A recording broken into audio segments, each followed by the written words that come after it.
mulai 2 pekan yang lalu Pak Wahid sudah menerima laporan 491 kasus yang sudah diselamatkan dengan nilai sekitar 1 triliun.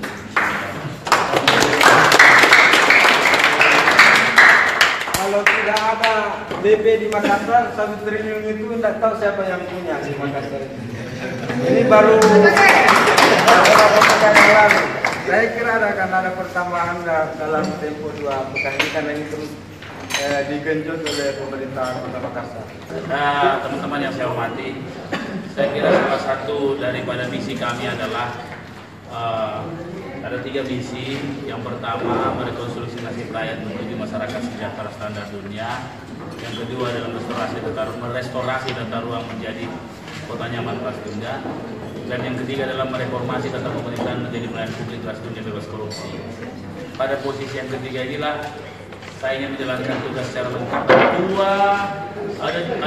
Ada dua tugas saya, janji saya dalam masa depan ini yang perlu saya laksanakan. Pertama, deposito pendidikan yang insya Allah kita sudah set, akan perlu ada pengkondisian awal yang kita akan laksanakan. Yang kedua adalah itu tadi, bagaimana bebas korupsi tadi.